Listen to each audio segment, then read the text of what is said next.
राधे राधे। जय श्री कृष्णा। आप सभी भक्तों को चैत्र मास कृष्ण पक्ष की दशा माता के व्रत की हार्दिक शुभकामनाएं।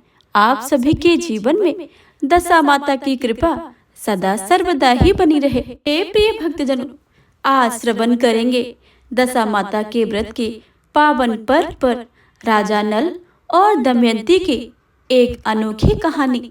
तो आप सभी भक्तों से अनुरोध है कि इस कथा को दशा माता के व्रत में हर रोज सुने और दशा माता से अपने मनोकामनाएं पूरी करने के लिए विनती करें।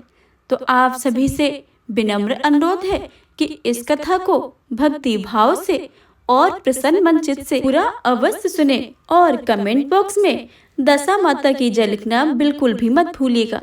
तो आइए एक बार जोर से जयकारा लगाते सुनते हैं दशा माता के दिन सुनी जाने वाली राजा नल और दमयंती की कथा। तो एक बार प्रेम से बोलिए दशा माता की जय। प्राचीन समय की बात है। राजा नल और दमयंती रानी सुखपूर्वक राज करते थे। उनके 2 पुत्र थे। उनके राज्य में प्रजा सुखी और संपन्न थी। एक दिन की बात है कि उस दिन होली की दशा थी। एक ब्राह्मणी राजमहल में आई और रानी से कहा, दशा का डोरा ले लो। बीच में दासी बोली, हाँ रानी साहिबा, आज के दिन सभी सुहागने दशा माता का व्रत और पूजन करती हैं तथा इस डोरे की पूजा करके गले में बांधती हैं, जिससे अपने घर में सुख समृद्धि आती है। अतः रानी ने ब्राह्मणी से डोरा ले लिया और विधि अनुसार पूजन करके गले में बांध लिया। कुछ दिनों के बाद राजा नल ने दंपति के गले में डोरा बांधा हुआ देखा। राजा ने पूछा, इतने सोने के गहने पहनने के बाद भी आपने यह क्या पहना है? रानी कुछ कहती, इसके पहले ही राजा ने डोरे को तोड़कर जमीन पर फेंक दिया। रानी ने उस डोरे को जमीन से उठा लिया और राजा से कहा, यह तो दशा माता का डोरा था। आपने उनका अपमान करके अच्छा नहीं किया है। जब रात्रि में राजा सो रहे थे, तब दशा माता स्वप्न में बुढ़िया के रूप में आई और राजा से कहा, हे राजा, तेरी अच्छी दशा जा रही है और बुरी दशा आ रही है। तूने मेरा अपमान करके अच्छा नहीं किया है। ऐसा कहकर बुढ़िया माता अंतर्ध्यान हो गई। अब जैसे तैसे दिन बीतते गए। वैसे वैसे कुछ ही दिनों में राजा के ठाट बाट, हाथी घोड़े, लाभ लश्कर, धन धान्य, सुख संपत्ति आदि सब कुछ नष्ट होने लगे। अब तो भूखे मरने का समय तक आ गया था। एक दिन राजा ने दमयंती से कहा कि तुम अपने दोनों बच्चों को लेकर अपने मायके चली जाओ। रानी ने कहा कि मैं आपको छोड़कर कहीं नहीं जाऊंगी। जिस प्रकार आप रहेंगे उसी प्रकार से मैं भी आपके साथ रहूंगी। तब राजा ने कहा, अपने देश को छोड़कर दूसरे देश में चले। वहां जो भी काम मिल जाएगा वही हम कर लेंगे। इस प्रकार नल दमयंती अपने देश को छोड़कर चले गए। चलते चलते रास्ते में भील राजा का महल दिखाई दिया। वहां राजा ने अपने दोनों बच्चों को अमानत के तौर पर छोड़ दिया। आगे चले तो रास्ते में राजा के मित्र का गांव आया। राजा ने रानी से कहा कि चलो हमारे मित्र के घर चले।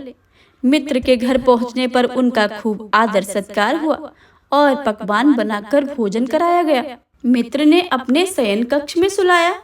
उसी कमरे में मोर की आकृति की खूंटी पर मित्र की पत्नी का हीरो से जड़ा कीमती हार टंगा था। जब मध्यरात्रि में रानी की नींद खुली तो उन्होंने देखा कि वह बेजान खूंटी हार को निगल रही थी। यह देखकर रानी ने तुरंत राजा को जगाकर दिखाया और दोनों विचार किया कि सुबह होने पर मित्र के पूछने पर हम क्या जवाब देंगे। अतः यहाँ से इसी समय चला जाना ही चाहिए। राजा रानी दोनों रात्रि को ही वहां से चल दिए। सुबह होने पर मित्र की पत्नी ने खूंटी पर अपना हार देखा। वह हार नहीं था। तब अपने पति से कहा कि तुम्हारे मित्र कैसे हैं जो मेरा हार चुराकर रात्रि में ही भाग गए। मित्र ने अपनी पत्नी को समझाया कि मेरा मित्र कदापि ऐसा नहीं कर सकता है। धीरज रखो, कृपया उन्हें चोर मत कहो। आगे चलने पर राजा नल की बहन का गांव आया। राजा ने बहन के घर खबर पहुंचाई कि तुम्हारे भाई भौजाई आए हुए हैं। खबर देने वाले से बहन ने पूछा कि उनके हालचाल कैसे हैं। वह बोला, दोनों अकेले हैं, पैदल ही आए हैं तथा वे दुखी हाल में हैं। इतनी बात सुनकर बहन थाली में कांदा रोटी रखकर भैया भाभी से मिलने आई। राजा ने तो अपने हिस्से का खा लिया, परंतु रानी ने जमीन में ही गाड़ दिया। चलते चलते एक नदी मिली। राजा ने नदी में से मछलियां निकालकर रानी से कहा कि तुम इन मछलियों को भूंजो, मैं गांव में से परोसा लेकर आता हूँ। गांव का नगर सेठ सभी लोगों को भोजन करा रहा था। राजा गांव में गया और परोसा लेकर वहां से तो चला, लेकिन रास्ते में चील ने झपट्टा मारा तो सारा भोजन नीचे गिर गया। राजा ने सोचा कि रानी विचार करेगी कि राजा तो भोजन करके आ गए और मेरे लिए कुछ भी नहीं लाए। उधर रानी मछलियां भूजने लगी तो दुर्भाग्य से सभी मछलियां जीवित होकर नदी में चली गई। रानी उदास होकर सोचने लगे कि राजा पूछेंगे और सोचेंगे कि सारी मछलियां खुद ही खा गई है। जब राजा आए तो मन ही मन समझ गए और वहां से आगे चल दिए। चलते चलते रानी के मायके का गांव आया।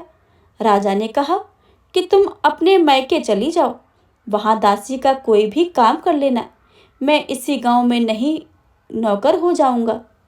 इस प्रकार रानी महल में दासी का काम करने लगी और राजा तेली के घाने पर काम करने लगे। दोनों को काम करते बहुत दिन हो गए। जब होली दशा का दिन आया तब सभी रानियों ने सिर धोकर स्नान किया। दासी ने भी स्नान किया। दासी ने रानियों का सिर गूंथा तो राजमाता ने कहा कि मैं भी तेरा सिर गूंथ दूं। ऐसा कहकर राजमाता जब दासी का सिर गूंथ रही थी तब उन्होंने दासी के सिर में पद्म देखा। यह देखकर राजमाता की आंखें भर आईं। उनकी आंखों में आंसू की बूंदें गिरी। आंसू जब दासी की पीठ पर गिरे तो दासी ने पूछा कि आप क्यों रो रही हो। राजमाता ने कहा कि तेरे जैसी मेरी भी बेटी है, जिसके सिर में पद्म था, तेरे सिर में भी पद्म है। यह देखकर मुझे उसकी याद आ गई। तब दासी ने कहा कि मैं आपकी ही बेटी हूँ। दशा माता के क्रोध से मेरे बुरे दिन चल रहे हैं, इसलिए यहाँ चली आई। माता ने कहा कि बेटी, तूने यह बात हमसे क्यों छुपाई। दासी ने कहा, माँ, मैं सब कुछ बता देती तो मेरे बुरे दिन कटते। आज मैं दशा माता का व्रत करूंगी तथा उनसे गलती की क्षमा याचना करूंगी। अब तो राजमाता ने बेटी से पूछा, हमारे जमाई राजा कहाँ हैं? बेटी बोली, वे इसी गांव में किसी तेली के घर काम कर रहे हैं। अब गांव में उनकी खोज कराई गई और उन्हें महल में लेकर आए। जमाई राजा को स्नान कराया, नए वस्त्र पहनाए और पकवान बनवाकर उन्हें भोजन कराया। अब दशा माता के आशीर्वाद से राजा नल और दमयंती के दिन अच्छे आ गए। कुछ दिन बीत जाने के बाद अपने राज्य को जाने को कहा। दमयंती के पिता ने खूब सारा धन, लाभ, लश्कर, हाथी, घोड़े आदि देकर बेटी और जमाई की विदाई की। रास्ते में वहीं आकर राजा रानी ने मछलियों को भूना था।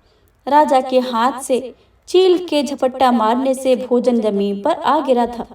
तब राजा ने कहा कि तुमने सोचा होगा कि मैंने अकेले भोजन कर लिया होगा, परंतु चील ने झपट्टा मारकर सारा भोजन गिरा दिया था। अब रानी ने कहा कि आपने सोचा होगा कि मैंने मछलियां भूनकर अकेले ही खा ली, परंतु वे तो जीवित होकर नदी में चली गई थी। चलते चलते अब राजा की बहन का घर आया। राजा ने बहन के यहाँ खबर भेजी। खबर देने वाले से पूछा कि उनके हालचाल कैसे हैं। उन्होंने बताया कि बहुत अच्छी दशा में हैं। उनके साथ हाथी, घोड़े, लाव, लश्कर। यह सुनकर राजा की बहन मोतियों की थाल सजाकर लाई। तभी दमयंती ने धरती माता से प्रार्थना की और कहा कि मैं आज मेरी अपमानित हुई मुझे वापस दे दो। यह कहकर उस जगह को खोदा जहां कांधा रोटी गाड़ दिया था। खोदने पर रोटी तो सोने की और कांधा चांदी का हो गया। ये दोनों चीजें बहन की थाली में डाल दी और आगे चलने की तैयारी करने लगे। वहां से चलकर राजा अपने मित्र के घर पहुंचे। मित्र ने उनके पहले के समान ही खूब आदर सत्कार और सम्मान किया। रात्रि विश्राम के लिए उन्होंने उसी शयन कक्ष में सुलाया। मोरनी वाली खूंटी के हार निकल जाने वाली बात से नींद नहीं आई। आधी रात के समय वह मोरनी वाली खूंटी हार उगलने लगी तो राजा ने अपने मित्र को जगाया तथा रानी ने मित्र की पत्नी को जगाकर दिखाया। आपका हार तो इसने निगल लिया था। आपने सोचा होगा कि हार हमने चुराया है।